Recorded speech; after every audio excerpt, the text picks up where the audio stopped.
Hi Space Monkeys! So we are back from E3.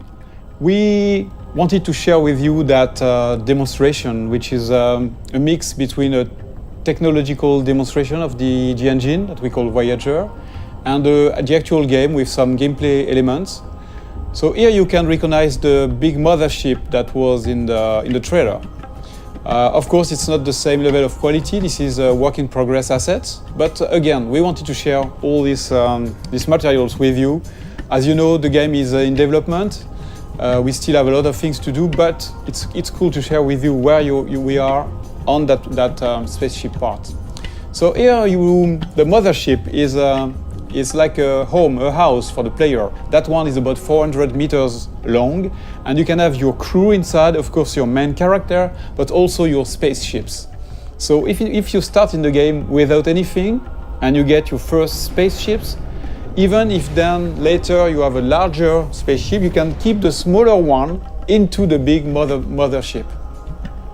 That's the same thing for the crew. If you start with one or two members in your crew, then you can have them in your big mothership later. That gameplay mechanic of what we call the Russian dolls, so bigger, smaller into the bigger, and then your characters, is very close to what we had in fact in Beyond Good and Evil 1 when the characters were getting out of the hovercraft. So here we have that monkey, which is my playable main character here, but of course in that game, you can select your character and create your own character. Just to give you a feeling of scale, that ship is about 20 meters long, and the other one, the mothership, is about 400 meters long. I'm going to go close to it so that you can see the size.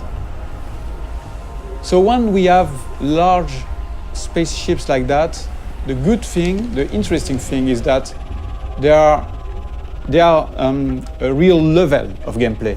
You can go inside. We have interiors for those big ingredients. So imagine I'm at the beginning of the game. I'm starting the game. I have nothing, but I am like like in Beyond Good and Evil 1, you start without anything, and you have to get some money to like level up and get your first vehicles. So imagine I'm just delivering pizzas here. It's like a side quest or just a way among many to get some money. I'm delivering pizzas to those guys. So imagine it's not my spaceship. That's the beginning of the game, and this could be an interesting way to trigger the first ingredients of the adventure, because the spaceship is a playable interior. You can get inside, you can sell your pizza, and then instead of getting out of the ship, you could decide to explore the ship. And why not discover that there is some slavery, some human trafficking and things like that. The good thing is that in Beyond Good and Evil 2, like in the first episode, you can take pictures. So if I'm taking a picture of evidence of the things I'm seeing in the game, then I can share those pictures with the guys in the city, for example, and then I can trigger discussions with those guys based on the picture I took. So that's a very interesting mechanic that can create that feeling that you can explore everything and you can gather informations and share those informations with NPCs, but also between players.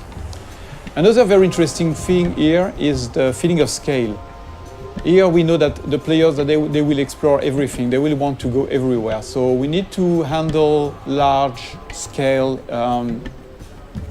ingredients, like that huge statue, where you can go very close to it and you can look at all the details on the statues. And of course, you can go inside of this kind of statue, and you can also get on top of it. I just want to show you something interesting about the scale and the feeling of scale. So I'm going to land on the top of the statue, and you will realize how big it is.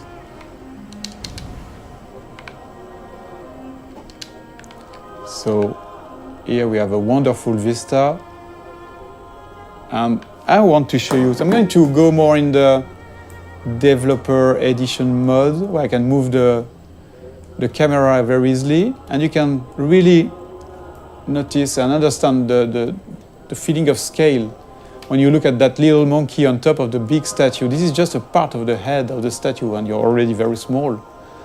And it's very interesting to understand the scale of things. Here you see that the statue is really, really big. The statue is about 700 meters high. And the very interesting thing, again, is that, in fact, that statue, which is big, is just into a big city that is very small, in fact, compared to the continent here, the size of that big island, and which is a small part of a big planet. So you realize that you are just a little dot on that big planet, which is, in fact, just a small planet around a bigger one, which is a small dot in the big universe. So when we started that technology, we thought that we needed to handle that feeling of scale and in a realistic way. Before going into details, we wanted to make sure that the engine was capable of handling this kind of thing. When you look at this sunset, it's not exactly a sunset made by artists. It's really the combinations of physical ingredients, the light that is changing depending on the atmosphere. So you can see here the different colors. And the fact that, of course, the planet is rotating around in space, around the big planet. So here I'm doing a kind of time lapse. I'm modifying the time so that you can understand better how it works. You see that everything is turning like in a real solar system. So yes, I'm increasing the speed. You see the night here with the cities. So another important thing is that you can, at any time, you can go everywhere. So if I'm going into another city, there is no loadings and things like that. Everything is seamless because it handles that big universe in a consistent way. There is no sheet or things like that. You can really appreciate the point of view wherever you are. It will be the same mechanics. So that was one of the big features we wanted to make sure that we had before showing the game to the public, to everybody, so that we wanted to make sure that the technology was working and this big ambitious game was feasible. I'm going back to my spaceship. I want just to show you some gameplay ingredients. I'm going to change a little bit the time so that we have a bit more sun. Yeah. So that spaceship is very, very nice. It's very close to the Beluga we had in Beyond Good and Evil 1. It can handle very large speed, but it's also very easy to do loopings and trigger very fast movements. So it's a dogfighter. I can increase the speed. So this is a classic plane speed we have on Earth. We are about 1,000 kilometers per hour.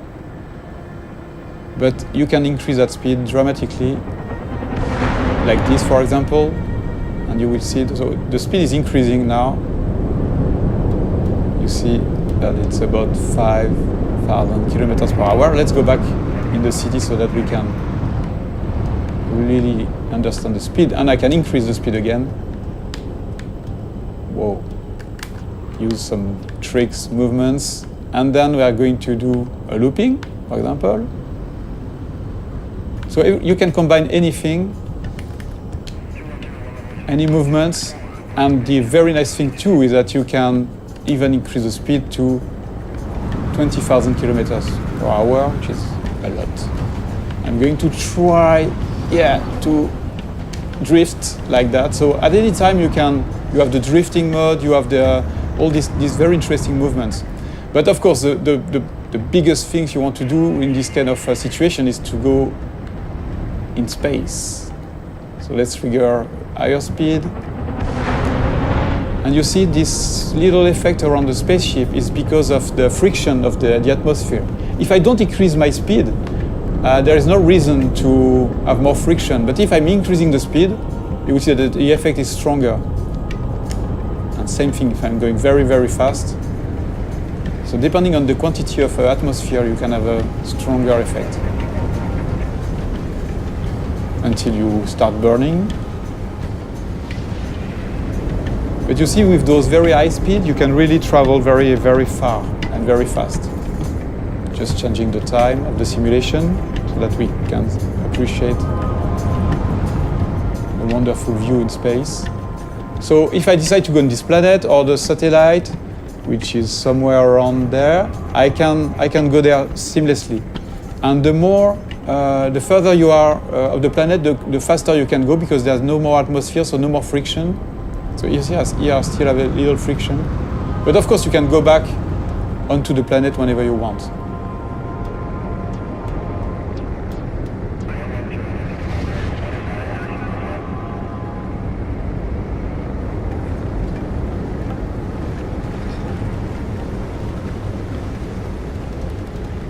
A very interesting thing too is that there's a lot of biomes on the planet, like this desert, or you have frozen lands on the planet, different cities. So we don't want empty planets. We want planets with landmarks, with places to explore. There are mountains where you have some monks living there. So they are not empty, repetitive planets. The planets we aim to work on, to make our planets with life. And the planet itself is living somehow. For example, that planet has different, I would say, big biomes. Because that planet, as I told you, is a satellite of the bigger one, the one that is in the foreground.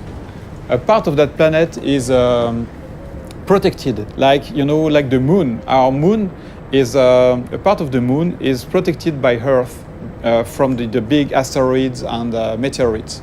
So here that's exactly the same thing. The cities are built in the safe place where nothing is falling from space. But I will show you a bit later the opposite part of that planet, where you can have real-time giant meteorites, asteroids falling and modifying the planet's ground.